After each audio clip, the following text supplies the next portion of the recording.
So we need to recover the nobility of work. For a lot of people in my generation and younger, there's this aversion to hard work.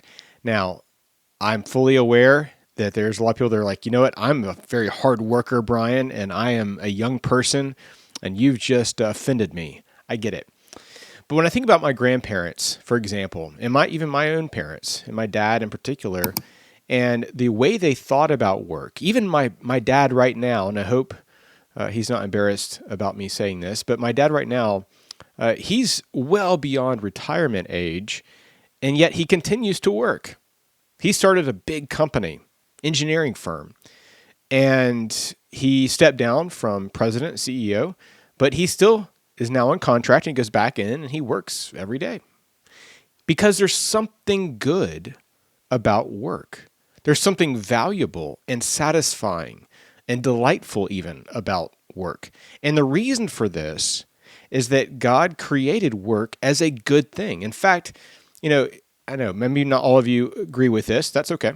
But from my perspective, my opinion, what I believe is true is that God created all things of nothing in the space of 6 days and all very good, including not only man and woman created in his image, but also for work. And that work that God has established, if you go back and read Genesis chapter 2, verse 15, for example, and it talks about how he placed man in particular. So if I could talk just to you men just for a moment here, he placed man to work and to keep. And if you go back and you do some research on those two Hebrew words of work and keep, really it comes down to, you can translate that as to provide and protect. That's really the basis of this whole channel. But that idea of to work, to provide, to labor, and a lot of people when they talk about the 10 Commandments, and I'm not trying to make this overly biblical, but it is. It's just the reality. But if you go back and you look at the 10 Commandments, a lot of you guys appreciate, even if you're not a Christian, there's some good reasons to still appreciate and respect and revere the 10 Commandments. But the fourth commandment, so you can read about it in Exodus chapter 20 or Deuteronomy chapter 5. But if you go back and you look at the fourth commandment, it's about keeping the Sabbath day holy. Well, that's half of it. The other half of that commandment is about, 6 days you shall labor. In other words, 6 days you should work. We forget about that part of it. There's 6 days that we are called to labor, to work. And God has given us a whole rhythm of work and rest and worship. And we've kind of just pushed all of that to the wayside, and we've really jettisoned that creational rhythm of rest and work and worship. And that's not been good for us as individuals or families or even as a society. But there is something noble, and that's what I'm talking about here today, is the recovering the nobility of work. How can we do that? Well, we have to first recognize that, number one, work is good. There is something very satisfying about finishing a project. The problem that we have today, of course, is that either we are just wasting time, a lot of people wasting time playing video games in their mother's basement or something like that, or they are, they're doing something else that is stealing from their ability to work. They're not really improving themselves in their skills, their education, excellence in doing things, or they're simply just lazy. And I believe that laziness is a declaration to God that you don't respect the time that he's given you. So if you are watching this and you're like, you know what, I just need to get more, I need to get more motivation to work. Well, that is true. I mean, M. Scott Peck, a long time ago, wrote a book called The Road Less Traveled. And in that book, he defined the will to do anything, like the will to do something. He defined it as the desire of sufficient intensity that translates into action. So in other words, if you have enough desire to do something, it'll translate into action. If you have enough desire to, lose weight, get in shape, whatever, it'll translate into action. Now, ultimately for that, like your health or something, you can't just say that's my true desire just to lose weight. There's something deeper than losing weight. You want to have more self-confidence. You want to look better. You want to, whatever, land that new job, something else that's deeper than just losing weight. But the will to do anything is desire of sufficient intensity that translates into action. And I fully believe that. The other piece, though, is that a lot of guys that want to get into working hard are simply trying to be successful. And I love what, I think it was Albert Einstein that said that don't strive to be a man of success. Strive to be a man of value. Man of value. If you are a man of value, you will be a man of success. Period.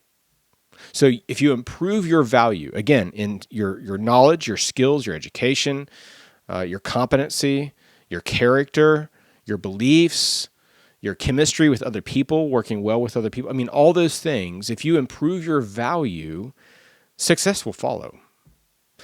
So, but to recover the real nobility of work is recognizing the good aspect and calling of work that we have.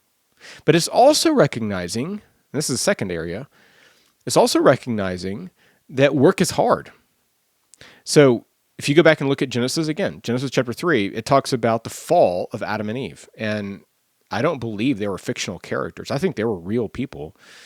And when they fell in the garden, when they disobeyed God, they had now a sin nature. And we all do. He was our federal representative. He was our federal head. And so his sin, the penalty of his sin, the guilt of his sin was imputed or credited to all of us, all of his posterity like us today. This is why, by the way, if you're wondering like why children are disobedient, well, this is why. You know, you don't have to train children to be disobedient. It just comes by nature. But one of the curses of the fall was the difficulty of work.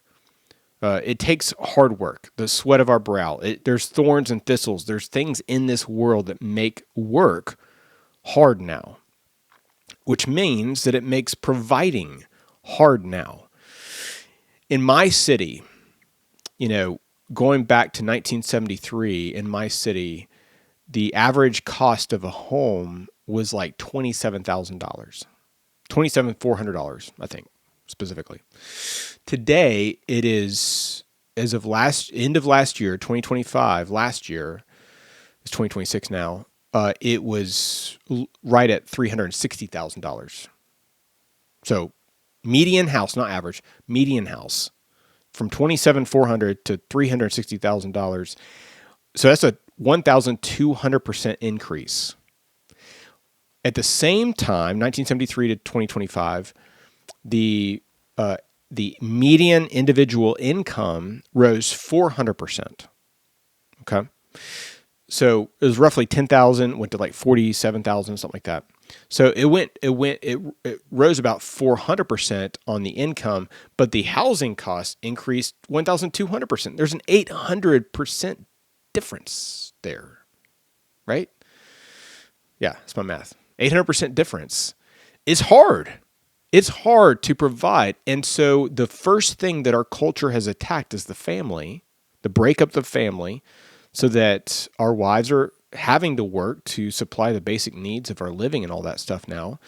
The problem with that, of course, is that now the family is completely siloed. You know, children and parents and fathers and mothers, everybody's separated and siloed now. And it has caused a lot of problems. But it's hard for the husband now. Again, I'm talking mainly to men right now. Hard for men to provide. So the work aspect is hard. Not just in the actual labor, but also in the goal of the work and providing for yourself and your family, and maybe even friends and neighbors and community as well. But in all of it, and this is the third thing, last thing, in all of it, if you are striving to serve as unto the Lord, to work as unto the Lord, that's all you can do, and that's okay. You want to keep improving? Yes, of course. You want to strive to being a man of value? Yes, of course. You want to increase your desire so that your will translates into action? Yes, of course. All those things are true. But at the end of the day, when you go out of the house in the morning, or maybe you work at home, or whatever it is, and you seek to strive to serve or to work as unto the Lord, then you can get the insults from your boss. You can get the nasty emails all week.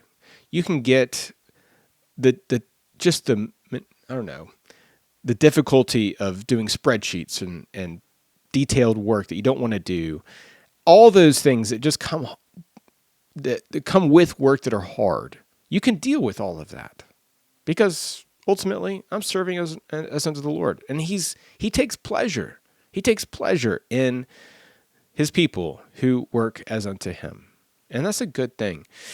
I'm in a Reformed church, evangelical church. So we're conservative, Reformed. There's a lot of people, unfortunately, in my circles that believe that Christians cannot please God because we are sinners. And because of total depravity, they think that, as Christians, we can't please God. Well, first off, there's a fundamental that they don't understand the fourfold state of man. There's that piece. You can look that up online somewhere. But the second thing is they don't recognize that once you put your faith in the Lord Jesus, you are a new creation. You have a new heart. You have a new life. The old is gone, the new has come. You have a new family. You have a new Lord. Everything has changed. And it is possible to please the Lord.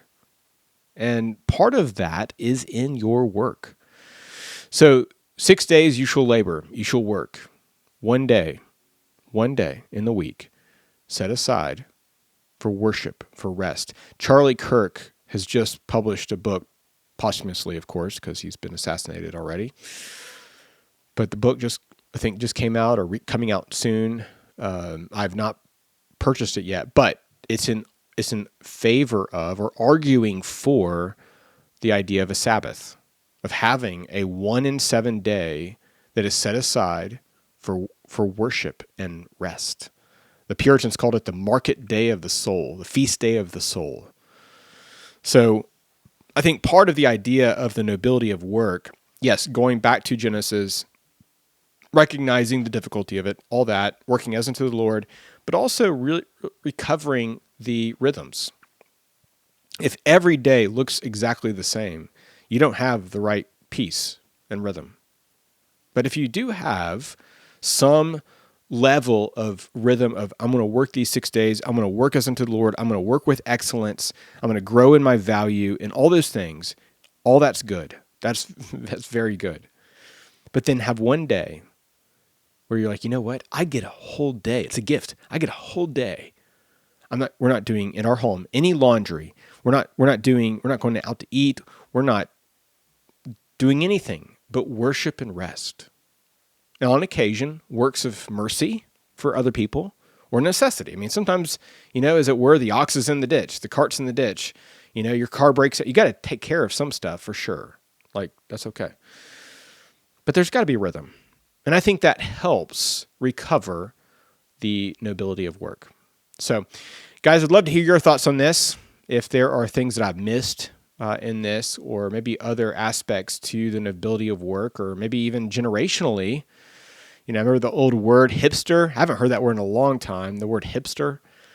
Someone defined a hipster as someone who likes to wear his grandparents' clothes, his granddad's clothes, but doesn't have his granddad's work ethic.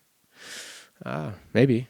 But maybe some of you, you're like, you know what? Yes, I'm lazy. I need to get back to work. I feel I have low self-esteem because I'm not working. I'm not developing anything, making anything, doing anything.